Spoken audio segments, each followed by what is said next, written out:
Assalamualaikum warahmatullahi wabarakatuh. Salam jumpa, salam sejahtera bagi kita semua. Pemirsa, prinsip keseimbangan dan keadilan dalam pengelolaan APBN menjadi kunci dalam penentuan sasaran maupun pengelolaan persentase peruntukannya. Salah satunya adalah dana bagi hasil cukai hasil tembakau atau biasa disingkat dengan DBHCHT yang didistribusikan kepada daerah penghasil cukai dan juga tembakau. Dan perlu Anda ketahui juga, berdasarkan Undang-Undang Nomor 39 Tahun 2007 tentang cukai yang menjelaskan bahwa cukai merupakan pungutan negara yang dikenakan terhadap barang-barang dengan karakteristik yang pemakaiannya memiliki dampak negatif. Dan itu bukan yang utama. Tetapi cukai telah menjadi salah satu komponen yang penting dalam penerimaan negara. Dan tahukah Anda bahwa tidak sedikit pembangunan daerah dan peningkatan kesejahteraan masyarakat bersumber dari cukai atau biasa kita sebut dengan dana bagi hasil cukai hasil tembakau atau DBHCHT.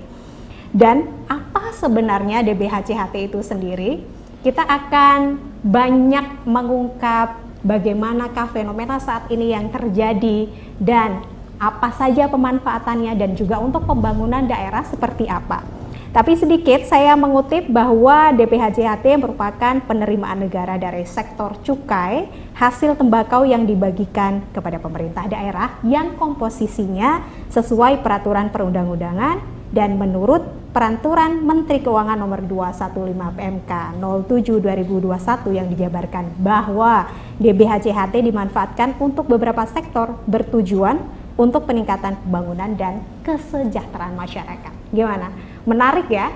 Tetapi akan tambah menarik lagi dan juga mungkin Anda juga bisa berdialog dan berinteraksi langsung dengan narasumber. Telah hadir ketiga narasumber yang berkompeten dan memiliki kepakaran keilmuan sesuai dengan tema kita pada hari ini. Kita perkenalkan terlebih dahulu narasumber yang pertama.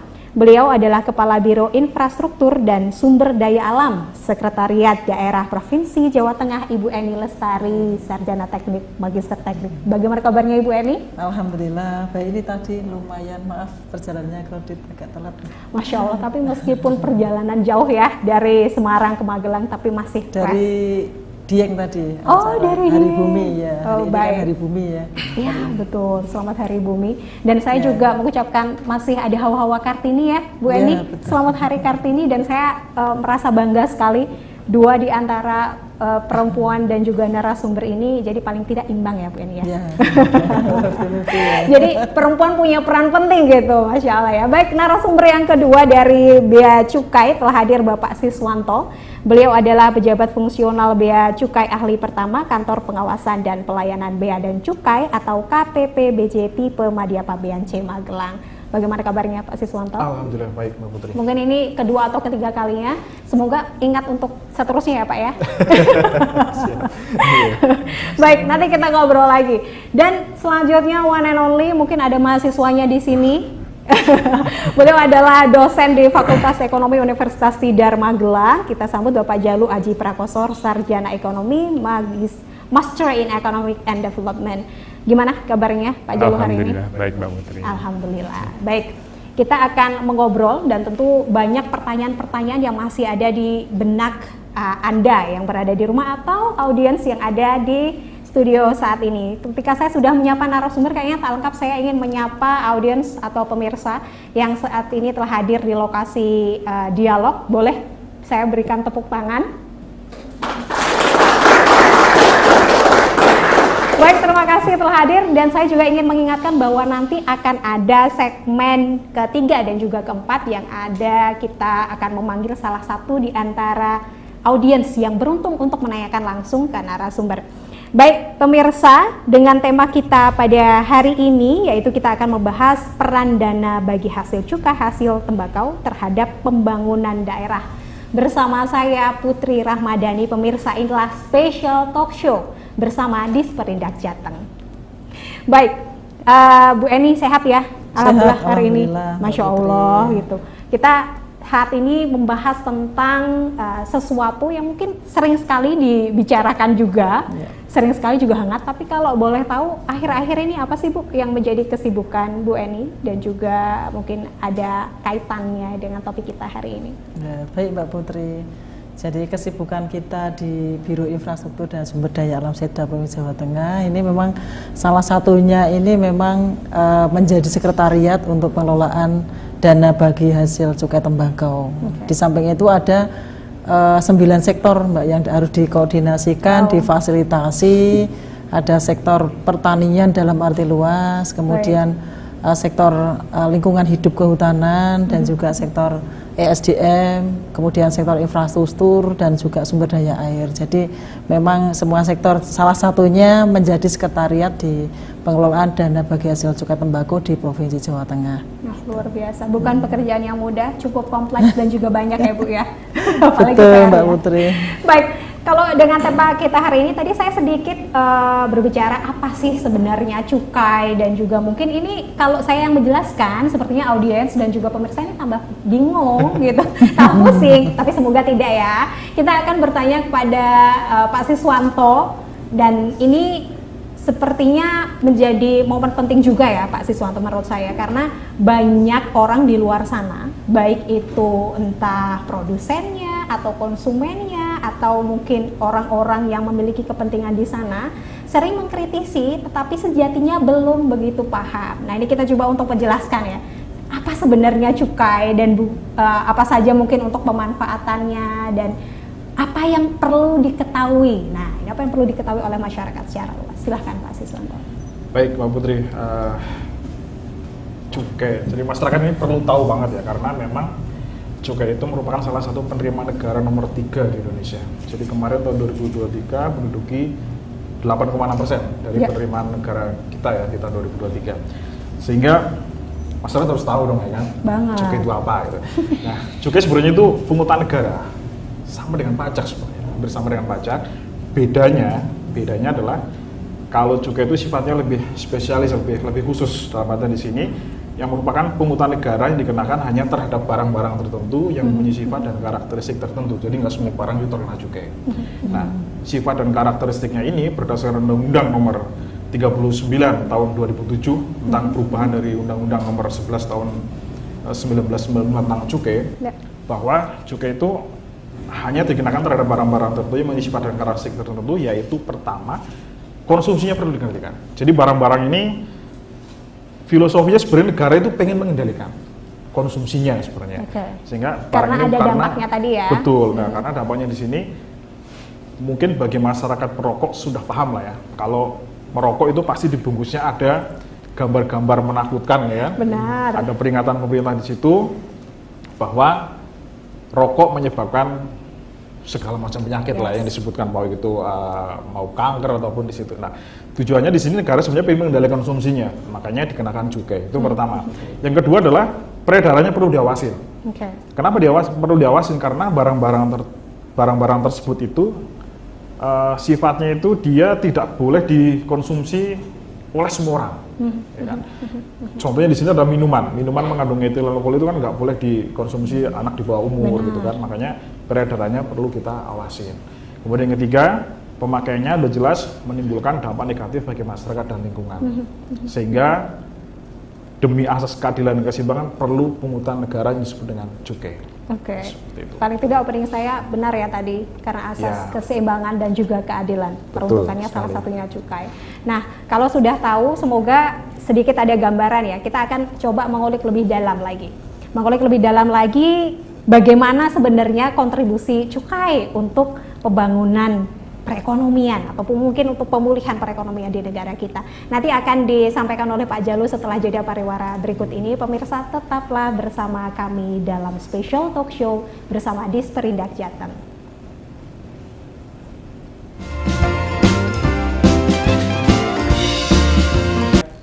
Baik, pemirsa, Anda masih bersama kami dalam special talk show bersama Disperindak Jateng. Boleh dong tepuk tangan.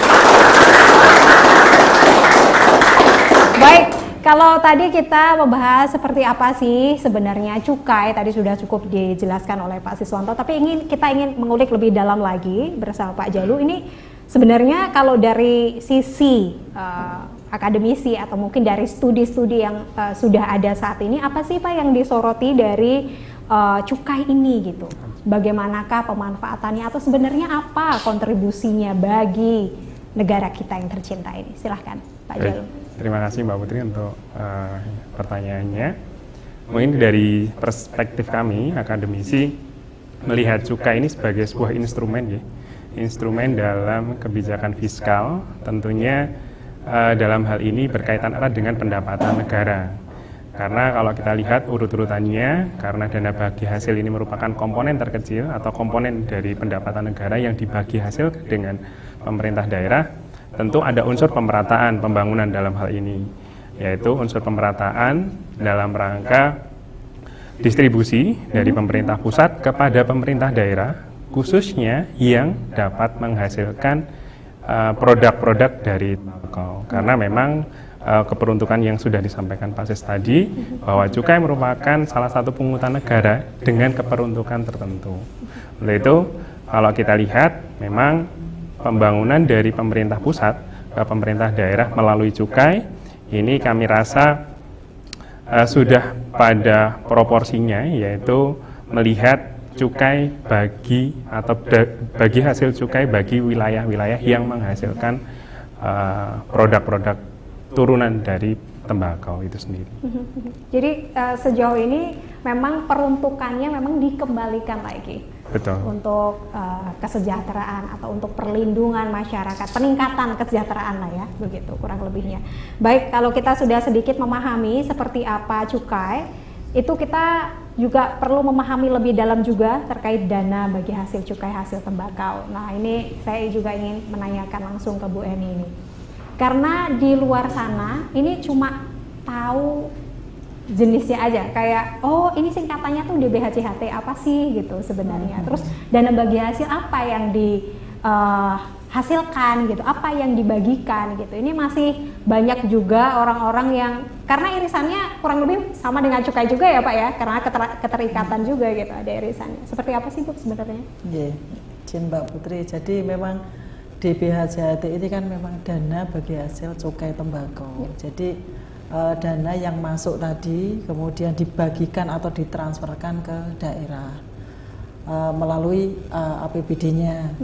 Jadi apa namanya sesuai dengan Undang-Undang Nomor 1 Tahun 2022 tentang hubungan keuangan pemerintahan pusat dan pemerintahan daerah, bahwa untuk cukai tembakau ini ada bagian ke daerah 3%. Okay. Sebanyak 3%. Jadi 3% ini juga nanti di breakdown 0,8% untuk provinsi, kemudian 1,2% untuk kabupaten penghasil cukai atau tembakau, yang 1% adalah untuk kabupaten kota seluruh Jawa Tengah. Jadi 35 kabupaten kota. Jadi dari seluruh kabupaten kota di Jawa Tengah ini yang memang tidak punya menghasilkan cukai atau tidak menghasilkan tembakau hanya satu, kota Tegal.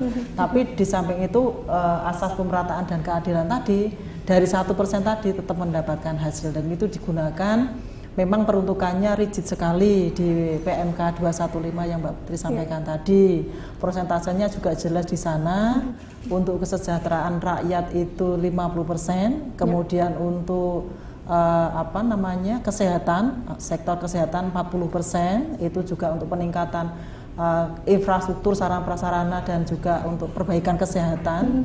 Kemudian yang 10% untuk penegakan hukum. Jadi peruntukan dari DBHCHT ini juga sudah rigid sekali digunakan. Jadi tidak bisa keluar dari rambu-rambu yang ada. Betul, gitu. karena sudah ada regulasi dan peraturannya. Betul, ya Bu ya. Dan itu sebenarnya juga sudah ada kalkulasinya, gitu kan. Jadi bukan ngasal aja nih kayaknya dikasih 50 aja, ini 40 10 tidak seperti itu ya. Karena ada alasannya tersendiri. Baik. Setelah mengetahui ternyata memang cukup rigid sekali, dan tadi juga sudah dijelaskan ada prosentasenya, ada sebesar 3% dari APBD ya Bu ya? 3% dari pendapatan. Oh dari pendapatan cukai tembakau. Oke, baik. Dan tentu ini sangat menarik Pak Jalu, saya ke arah Pak Jalu, bahwa kalau dari pengamatan Pak Jalu sendiri dari pemanfaatan DBHCHT di Indonesia ini, dari cukup rigid sekali perhitungannya dan juga ada prosentase-prosentase yang ini juga tentu perlu dikawal dengan baik begitu. Menurut Pak Jalu sendiri seperti apa sejauh ini dalam penyalurannya atau pemanfaatan DBHCHT itu sendiri? Baik, terima kasih Mbak Putri. Kalau kita lihat, kembali lagi karena tadi peran DBHCHT dalam rangka pembangunan daerah, kalau kita lihat salah satu bentuk indikator, kita tarik dulu ke makroekonomi, salah satu pembangunan ekonomi yang ingin dicapai pemerintah adalah indeks pembangunan manusia. Betul. Salah satu karakteristiknya atau kriterianya adalah dari sisi kesehatan. Nah, kalau kita bicara terkait dengan unsur bagi hasil cukai dari tembakau ini, maka tentu pemerintah kalau kita lihat dari sisi makroekonomi ingin meningkatkan capaian indeks pembangunan manusianya. Salah satunya dari unsur kesehatan. Tidak mungkin ketika kita kemudian tidak ada program yang tujuannya adalah mensehatkan masyarakat. Untuk itu ketika kita lihat keperuntukan DBHCHT untuk saat ini, kalau kita lihat banyak sekali, salah satunya disebutkan tadi juga bahwa digunakan untuk layanan kesehatan masyarakat. Artinya ketika barang-barang yang dikonsumsi masyarakat tadi itu ada dampak negatifnya. Betul. Kemudian ketika masyarakat mengkonsumsi itu melakukan transaksi ekonomi, maka pendapatan yang diterima negara dari cukai tersebut akan kembali lagi diperuntukkan agar tingkat kesehatan masyarakat, salah satu indikator dalam IPM tadi itu juga terjaga. Artinya tidak satu sisi pemerintah ingin mempertahankan indeks pembangunan manusia, khususnya dari sisi kesehatan, tidak mengalami gangguan, tapi dari sisi lain pendapatan yang diterima oleh negara, khususnya dari bagi hasil dana bagi hasil cukai tembakau ini juga dapat bermanfaat bagi pembangunan daerah. Betul. Jadi prosentase tadi seperti yang disampaikan Bu Eni juga ya, itu bukan tanpa alasan. Betul. Ya, dan juga itu sudah ada kalkulasi tersendiri. Tapi mungkin ada special case yang kita alami di beberapa tahun yang lalu ya, ketika pandemi juga ya Bu ya, ketika COVID itu mungkin ada ya, itu ada special case yang terjadi bukan hanya di Indonesia tapi di seluruh dunia. Baik, kita lanjutkan, saya ke Pak Siswanto. Tadi sudah cukup jelas bahwa seperti itu ternyata DBHCHT. Tapi jika kita melihat sebenarnya untuk objek cukainya itu apa saja sih Pak gitu yang dikenai gitu. Kalau tadi kan sudah dijelaskan cukai itu seperti ini dan karakteristiknya begini dan barang-barang ini. Tapi kalau dari objeknya itu apa saja dan kenapa gitu. Silahkan. Ya, baik. Saat ini Indonesia itu baru 3 macam ya, barang kena cukai. Tapi tidak baru 3 macam, tidak menutup kemungkinan bertambah nanti ya? Bertambah. Kemungkinan besar ini ada minuman bermanis nantinya ya, akan terkena cukai. Okay. Tapi kita nunggu dari peraturan pemerintahnya disahkan. Baik. Tapi nggak tahu kapan ya. Nah, begitu. Jadi yang pertama adalah etil alkohol atau rumus kimia adalah C2H5OH. Itu dia merupakan barang cair yang kita mungkin lebih mengenal semacam kayak dipakai buat hand sanitizer segala macam. Itu adalah contoh dari etil alkohol. Itu besarnya adalah 20.000 per liter itu cukainya. Okay. Kemudian ada juga minuman mengandung etil alkohol. Ini macam-macam, ada bir, ada whisky, ada segala macam lah itu. Itu dibagi menjadi 3 golongan, ada golongan A, B, dan C. Nah, okay. Kemudian ada juga minuman, ada juga hasil tembakau di sini. Hasil tembakau itu dibagi ada sigaret yang sering kita lihat, ada rokok atau sigaret, ada juga kelombak menyan. Kelombak menyan kalau di wilayah kita itu di daerah Purworejo itu banyak kelombak menyan. Kami itu ada sekitar 45 pabrik kelombak menyan yang kita awasi. Mana? Ya, banyak sekali, itu sifatnya adalah home industry ya. Kemudian ada juga rokok daun di sini, rokok daun. Kemudian ada juga cerutu. Ada juga namanya HPTL atau hasil pengolahan tembakau lainnya, seperti rokok elektrik dan sebagainya. Ya, itu baru 3 di Indonesia. Kalau Pak Siswanto ngomong baru 3 itu saya deg-degan karena ini kemungkinan bertambah ini. Soalnya sudah ada kajiannya bertambah gitu ya Pak ya. Ya. Tapi kalau dilihat dari besaran tarifnya itu seperti apa? Tarifnya sebenarnya secara aturan maksimal adalah 57% dari harga jual eceran. Untuk setiap barang kena cukai ya. Tapi perlu kita ketahui bahwa untuk rokok ya, khusus rokok ini atau hasil tembakau di sini, sebenarnya ada 3 jenis penerimaan di situ. Yang pertama adalah cukai, besarnya adalah maksimal 57% dari harga jual eceran. Kemudian yang kedua adalah namanya PPN. Nah, PPN itu 9,9% dari nilai cukainya. Kemudian ada juga pajak rokok, besarnya adalah 10% dari nilai cukainya. Sebenarnya untuk rokok itu ada 3 jenis penerimaan. Makanya bagi perokok ini sebenarnya menyumbang banyak. Secara tidak langsung menyumbang ya. Iya, betul sekali. Iya. Baik, Bu Eni, ini menarik juga kalau kita bahas DBHCHT dan juga kalau kita menengok dari tahun yang lalu, sebenarnya besarannya dibandingkan dengan tahun ini beda ya Bu ya, terjadi penurunan ya, sekian persen gitu. Ya. Bisa dijelaskan nggak Bu sebenarnya berapa persentase penurunannya atau mungkin besaran DBHCHT untuk khususnya di wilayah Jawa Tengah? Ya, jadi untuk DBHCHT memang tahun 2024 ini mengalami penurunan. Ya, hampir 50%, kurang lah, 50% kurang gitu. Ya. Jadi tahun kemarin sekitar 1,9 T ya, total se-Jawa Tengah. Kemudian tahun ini sekitar 1,0 sekian T. Oke. Jadi lumayan kan, kemarin hampir 2 kan. Hampir 2 dari. Nah itu kemudian di posisi provinsi sekitar 324-an M. Itu yang pelaksanaannya diampu dari sektor kesehatan, sektor pertanian, sektor penegakan hukum, kemudian sektor perindustrian seperti itu. Yang diampu kalau di Jawa Tengah ini 14 OPD, 14 dinas gitu. Kemudian sisanya sekitar 700 sekian M itu ke kabupaten kota. Juga berbagai sektor tadi, setiap kabupaten kota misalnya untuk peningkatan pelayanan kesehatan ya yang di rumah sakitnya, kemudian ada pertanian juga, ada untuk penegakan hukum di Satpol PP misalnya, dan semua untuk pelaksanaan ini tentunya sinergi dan kerjasama dengan kantor bea juga di wilayah masing-masing. Nah, peran kami di sekretariat ini, di Setda ini memang mengkoordinasikan pelaksanaannya, mulai dari perencanaan, kemudian pelaksanaan juga sampai monitoring untuk pelaksanaannya itu sendiri. Dan memfasilitasi juga untuk komunikasi antara kabupaten dengan pusat, karena ini karena begitu rigidnya tadi, jadi dalam perencanaan juga ada konsultasi langsung dengan pusat. Pusat itu di sini core-nya memang karena PMK ya, Kementerian Keuangan yang melakukan transfer ke daerah, kemudian kementerian teknis terkait, Kementerian Kesehatan, Kementerian Pertanian, kementerian yang lainnya, perindustrian seperti itu yang. Jadi memang ini benar-benar anggaran ini bisa dilaksanakan sesuai dengan sasaran dan tentunya sesuai dengan prioritas daerah masing-masing. Prioritas daerah dan yang perlu diketahui masyarakat juga, ini bukan hanya di wilayah Jawa Tengah ya Bu ya, Indonesia, seluruh Indonesia yang mengalami penurunan itu. Baik.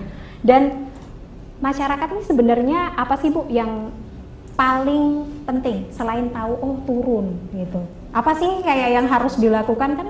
Ini penting juga ya Pak ya. Soalnya tahu-tahu protes gitu Pak. Saya khawatir ini orang-orang ini netizen apalagi ya. Luar biasa ketikanya gitu. Jadi tahu-tahu loh, kok bisa turun gitu ya. Mereka tanpa ketahui apa sebab-sebabnya. Kita akan bahas setelah jeda pariwara berikut ini. Pemirsa tetaplah bersama kami dalam spesial talk show bersama Disperindak Jateng. Tadi kita terpotong sedikit ya Bu Eni ya, bahwa apa sih sebenarnya yang perlu diketahui masyarakat, kenapa terjadi penurunan, terus banyak juga yang mengkritisi pemerintah, wah ini kerjanya nggak bener nih, kok bisa turun sih, karena soalnya konotasi turun tuh selalu negatif ya, Pak Jalu ya. Kadang orang tuh tanpa tahu sebab-sebabnya penurunan itu kadang dianggap sesuatu hal yang negatif begitu. Ya. Silakan Bu. Kalau melihat penurunan secara absolut mungkin jelek itu ya. Kalau bagaimana misalnya penurunan kemiskinan ekstrim kan bagus, persentasenya turun kan bagus lah.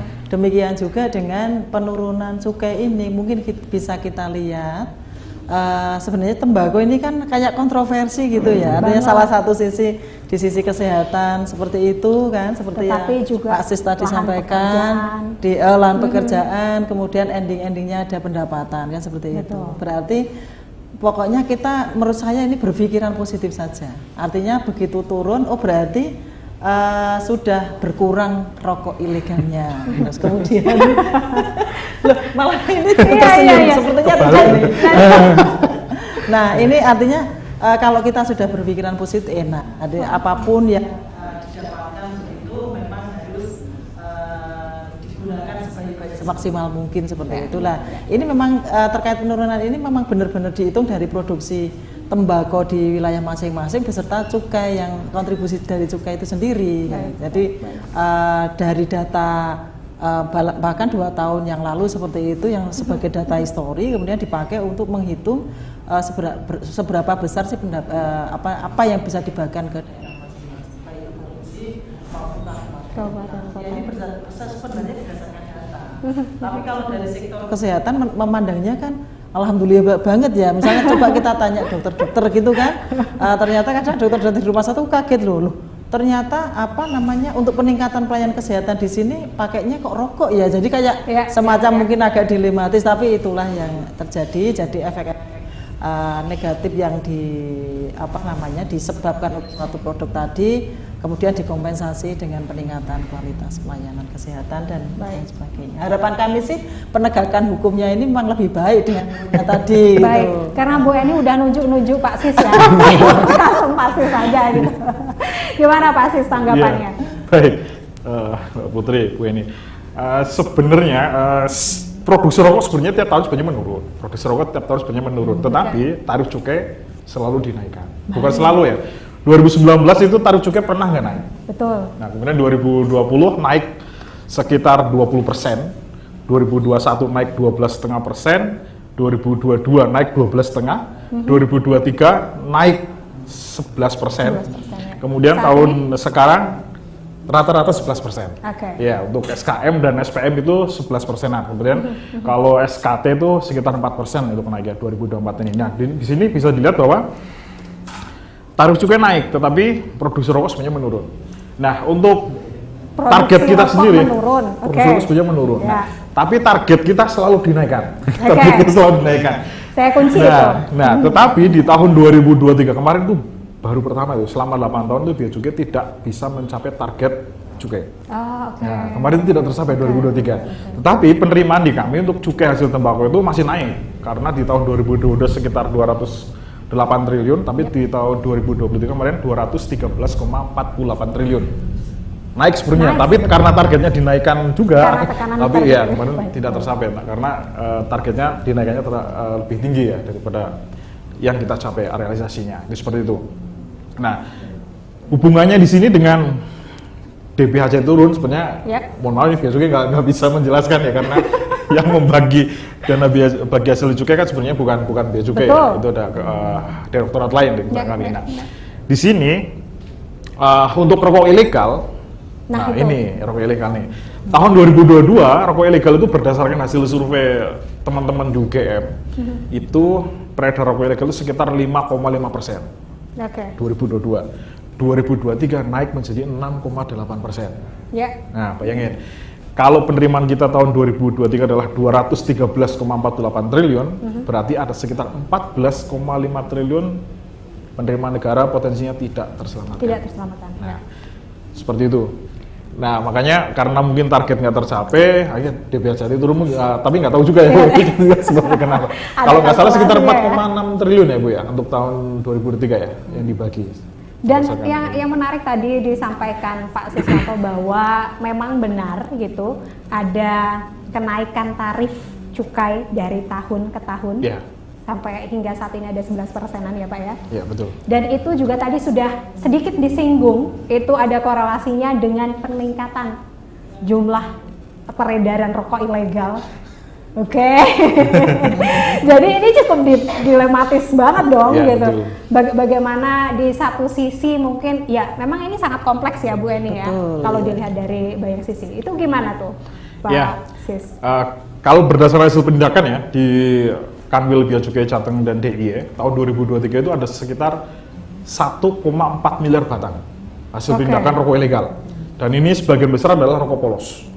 Sebagian besar rokok polos. 1,4 miliar batang dengan potensi kerugian negara sekitar 91,4 miliar. Nggak tanggung-tanggung. Nggak tanggung-tanggung ya, di Jawa Tengah. Nah itu Jadi istilahnya Pak, dalam artian berarti ya memang rokok ilegal lumayan naik tajam sih tahun 2023. Mudah-mudahan di tahun 2024 ini Bea Cukai bisa bersinergi dengan pemerintah daerah untuk bisa menekan peredaran rokok ilegal. Ya. Itu bukan serta-merta karena kenaikan tadi ya. Jadi ini perlu dikatakan. Mungkin ada korelasinya. Iya. Ini saya mau nanya korelasinya soalnya nih setelah ini. Jadi ini langsung saya ke Pak Jalu aja deh kalau gitu. Langsung ke Pak Jalu. Kalau kita melihat tadi ya Pak Jalu seperti apa disampaikan Pak Siswanto bahwa memang dari tahun ke tahun ada peningkatan tarif cukai dan juga sudah dijelaskan bagaimana asas-asasnya gitu. Tetapi ini juga fenomena menarik bahwa tidak bisa dipungkiri itu justru juga membuat kita melihat, saya tidak menyebabkan ya Pak, takut saya bilang menyebabkan, buat kita melihat bahwa banyak sekali peredaran rokok ilegal terlihat semakin meningkat tajam. Bagaimana Pak Jalu menilik atau melihat fenomena yang terjadi saat ini? Terima kasih Mbak Putri. Yang pertama ingin kami sampaikan terkait dengan dana bagi hasil.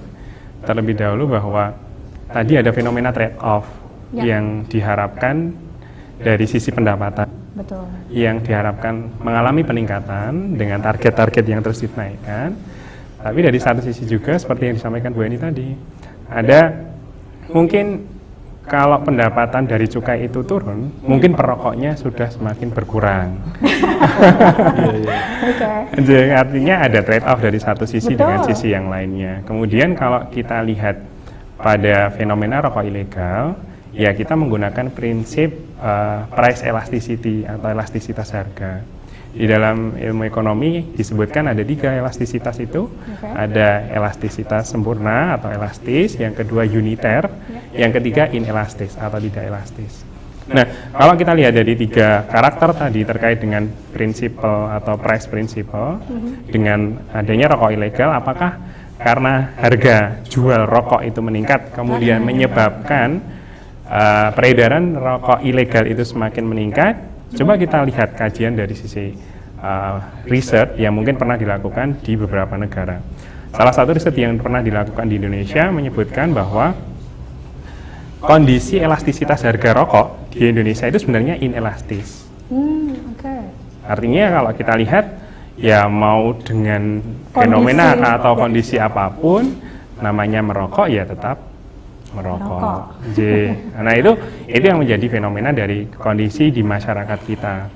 Namun tidak menutup kemungkinan ada kalanya dengan tindakan preventif yang dilakukan oleh pemerintah dengan memberikan gambar pada bungkus rokok dan lain sebagainya, itu juga menyebabkan orang enggan untuk merokok. Ya, betul. Artinya trade off itu tadi terjadi. Dan kemudian kalau kita lihat tadi fenomenanya memang kondisinya kita perlu melihat dari kajian tadi apakah memang elastisitasnya itu disebabkan karena harga jual rokok yang meningkat, kemudian peredaran rokok ilegal semakin berkembang. Baik, ini juga pemirsa harus lebih cerdas juga ini menyikapi dan juga memaknai apa obrolan kita. Saya takut memberi kesimpulan soalnya. Baik. Baik, nanti aja kesimpulan terakhir. Kita memberikan kesempatan kepada audiens untuk bertanya di segmen ini. Silakan, ada penanya. Baik, terima kasih. Jadi yang menjadi pertanyaan, namanya siapa dari institusi? Saya Oktavia Maria Putri. Ya. Saya dari Jepara. Baik. Dan yang menjadi pertanyaan saya di sini adalah bagaimana sih peran DBHCHT ini dalam mendukung pembangunan infrastruktur di daerah? Terima kasih. Oke, baik. Terima kasih banyak. Panggilannya siapa? Mbak Putri. Oh, Putri ya. Baik, sama-sama Putri di sini. Dua Putri. Oke, pertanyaan yang bagus sekali. Nah, ini untuk infrastruktur ya. Bagaimana sih sebenarnya pemanfaatan, apalagi kalau menilik tema kita pada hari ini juga untuk pembangunan suatu wilayah gitu. Silahkan Bu Eni. Saya ya. Ya. Baik, terima kasih Mbak Putri. Mbak Putri sana ya. Iya. Terima kasih. Seberapa besar sebenarnya kontribusi untuk infrastruktur ya? Yang kelihatan infrastruktur terbangun banyak rumah sakit. Karena ini di sini untuk peningkatan pelayanan kesehatan tadi kan 40% ya. Sebagian besar memang untuk perbaikan untuk peningkatan pelayanan kesehatan itu sendiri. baik itu gedung, baik itu peralatan-peralatan di rumah sakit seperti itu, dan juga obat-obatan yang dimanfaatkan seperti itu. Dan termasuk yang di PMK 215 memang kemarin khusus juga mengakomodir untuk kebutuhan-kebutuhan waktu kejadian COVID itu. Betul. Jadi ada catatan-catatan yang dibolehkan di sana gitu. Selain itu, selain infrastruktur di sektor kesehatan, juga di kesejahteraan masyarakat untuk bantuan-bantuan untuk alat pertanian gitu untuk masyarakat atau untuk petani tembakau. Okay. Di samping itu juga infrastruktur untuk kebutuhan air bagi petani tembakau itu boleh dibangunkan di situ sumur gali atau sumur pantai gitu yang dangkal gitu, digunakan untuk pengairan di sana, pengairan di sektor tembakau itu. Oke, gitu. jadi kurang lebih memang sudah ada sasaran-sasaran. Tapi kembali lagi kepada PMK 215, infrastruktur jalan, jembatan itu memang masih terbatas, belum bisa. Iya, tadi saya hampir mau nanya itu. Sepertinya Bu Eni tahu ya saya mau mengarah ke sana. Baik, pemirsa, kita masih akan mengobrol dan juga mengupas lebih dalam lagi seperti apa pemanfaatan DBHCHT untuk pembangunan di negara kita yang tercinta ini setelah jeda pariwara berikut ini. Tetaplah bersama kami. Baik pemirsa, Anda masih bersama kami dalam Special Talk Show bersama Dinas Perindustrian dan Perdagangan Provinsi Jawa Tengah. Baik, tadi baru ada satu penanya yang diberi kesempatan. Saat ini masih akan ada satu penanya lagi dari audiens yang akan kami beri kesempatan untuk bertanya langsung kepada narasumber. Siapakah penanya yang beruntung itu? Kalau dari bajunya ini kayak yang paling mencolok ya, silakan. Yang pakai baju merah, silakan. Perkenalkan, nama saya Mislina Fatwani, berasal dari Jepara, bisa dipanggil Lina. Siapa Terima kasih. Lina. Lina, oke. Yang akan saya tanyakan adalah, apakah DBHCHT ini memainkan peran penting dalam mensejahterakan masyarakat di daerah penghasil tembakau? Terima kasih. Baik, terima kasih banyak pertanyaannya ya. Lani ya? Lina. Oh, Lina. Ngetes Bu saya. Baik, terima kasih Lina untuk pertanyaannya. Ini dua penanya ini dari Jepara. Saya mau tanya ini semua dari luar kota ya? Enggak ya? Dari Magelang, Semarang. Oke, dari ini variatif ternyata audiensnya, Masya Allah ya. Saya penasaran, ini kita lagi ada di Magelang kan gitu, tapi luar biasa penanya dari Jepara. Nah, ini penting ini, apakah ini bagaimana mungkin persentase atau implementasinya mungkin? Apakah ini benar-benar dirasa mensejahterakan masyarakat? Khususnya bagi penghasil. Saya ke Pak Jali dulu deh. Terima kasih Mbak Putri atas pertanyaannya tadi dari Lina. Kalau kita lihat tadi yang saya sampaikan di awal, ada trade di sini antara dari sisi pendapatan negara dan dari sisi yang lainnya, yaitu terkait dengan kesehatan. Kembali lagi ke indikator makroekonomi bahwa IPM, Indeks Pembangunan Manusia kita, salah satu karakternya adalah indikatornya dari kesehatan. Nah, ketika kita bicara terkait dengan dana bagi hasil cukai tembakau, merupakan bentuk transfer dari pemerintah pusat ke pemerintah daerah. Tadi disampaikan, baik daerah penghasil tembakau ataupun daerah yang lain, itu juga akan menerima manfaatnya. Kalau kita lihat secara empiris di lapangan, melihat kondisi tersebut, artinya ketika pemerintah sudah memberikan dana tersebut bagi hasilnya kepada pemerintah daerah, maka tujuan untuk menyelenggarakan kondisi masyarakat yang sehat agar indeks pembangunan manusia di Indonesia secara menyeluruh itu bisa tercapai, sebenarnya itu sudah pada kondisi yang win-win solution. Artinya penerimaan negara dari cukai yang keperuntukannya dibatasi dan lain sebagainya, dampak yang ditimbulkan dari barang-barang yang kena cukai tadi sebenarnya sudah jauh dilihat terhadap impact yang nanti dirasakan oleh masyarakat. Maka ketika pemerintah memberikan, misalkan daerah saya sendiri, ketika kita lihat ada ambulans dengan tulisan hasil DBHCHT, itu kan merupakan salah satu fasilitas publik yang diberikan oleh pemerintah berupa infrastruktur layanan berupa mobilitas atau mobil ambulans yang nantinya akan bisa membantu masyarakat dalam hal ini yang mengalami kendala kesehatan. Artinya ketika tanpa adanya dana bagi hasil tersebut kepada pemerintah daerah, mungkin layanan kesehatan yang ingin ditingkatkan itu tidak bisa tercapai. Oke, baik. Ini juga turut peran serta atau andil banyak sektor ya, Betul. Pak Jalu. Jadi ini tidak serta-merta khusus dari satu lini sektor begitu.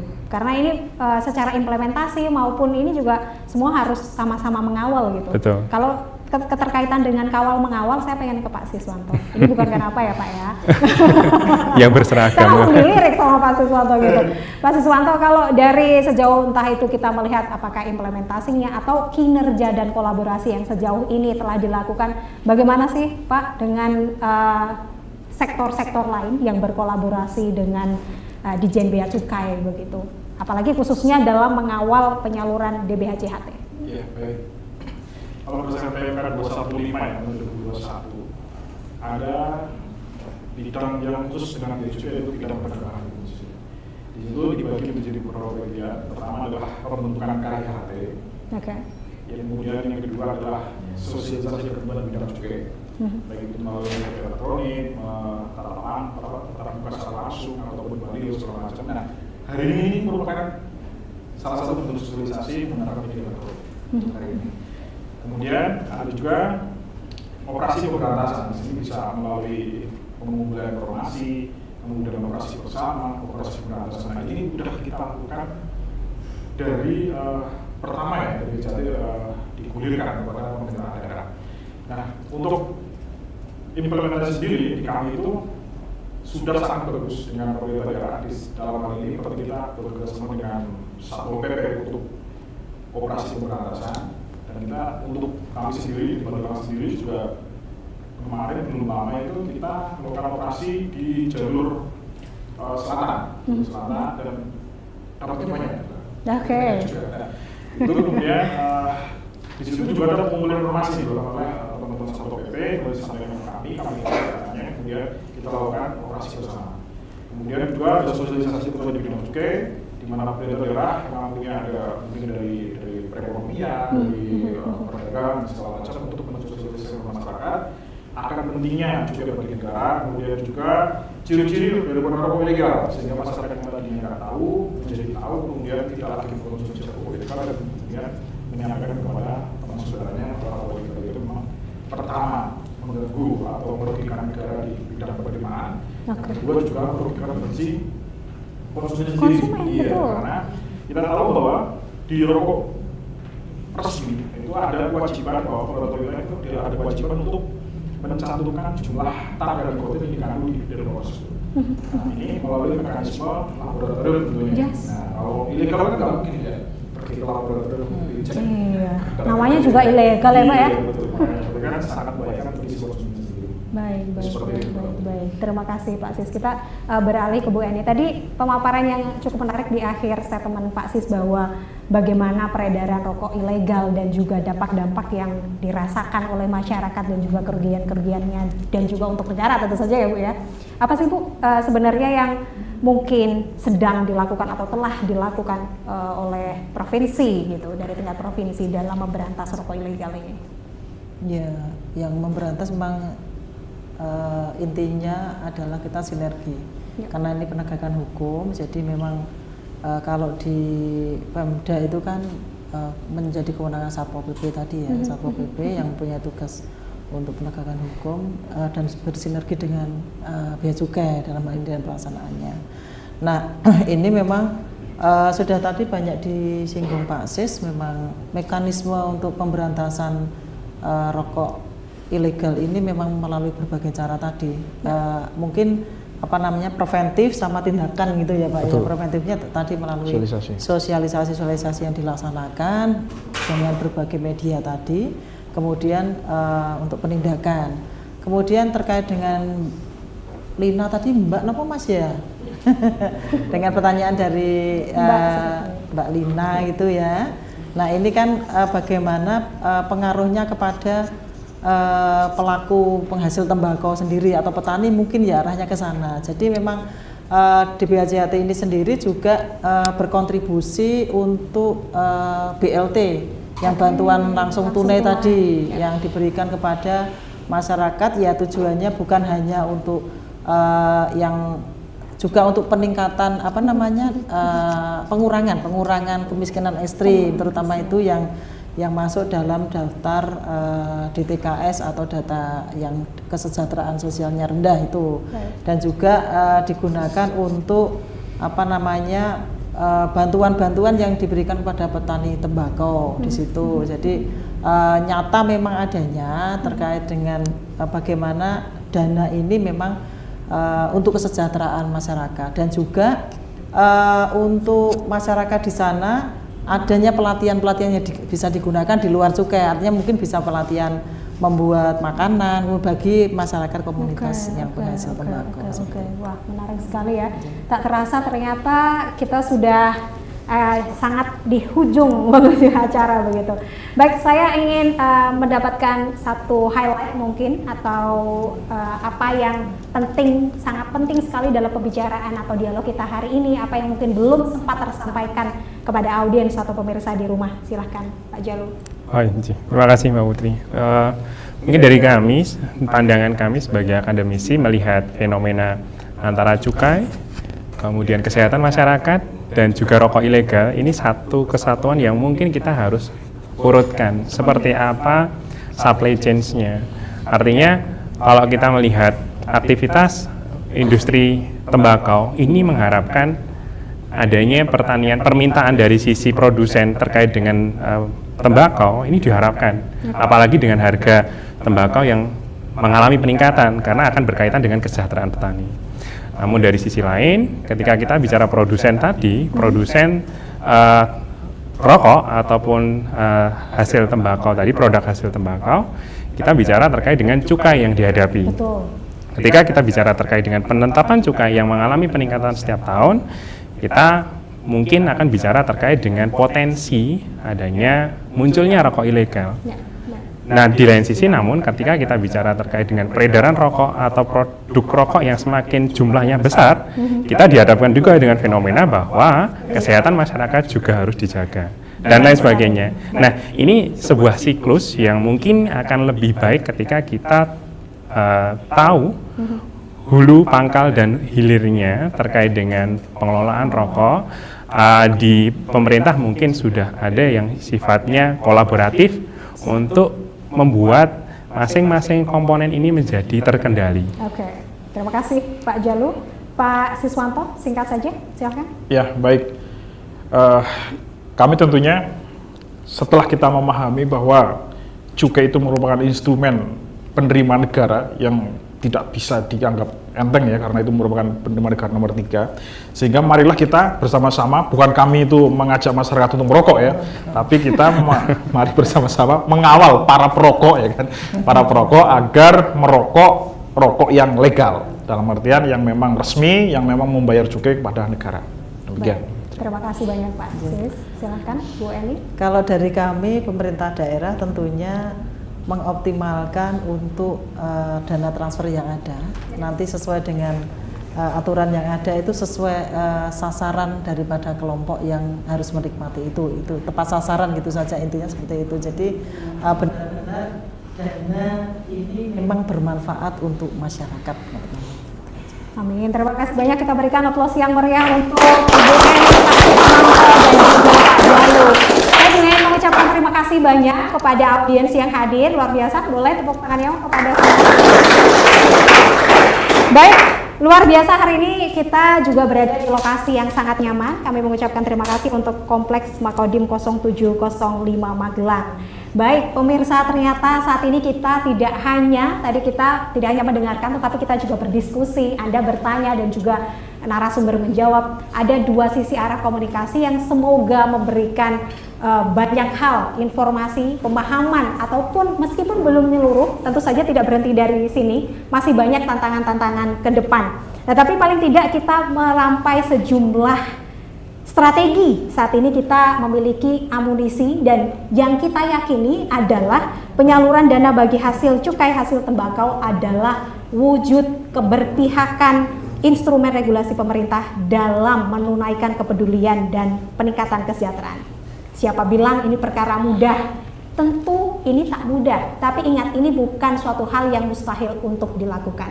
Mari bersinergi bersama karena tak bisa sendiri, sehingga bisa wujudkan stabilisasi, distribusi maupun alokasi yang dapat mendapatkan kesembuhan ataupun mungkin pemulihan perekonomian di negeri ini. Saya Putri Ramadhani, sampai jumpa.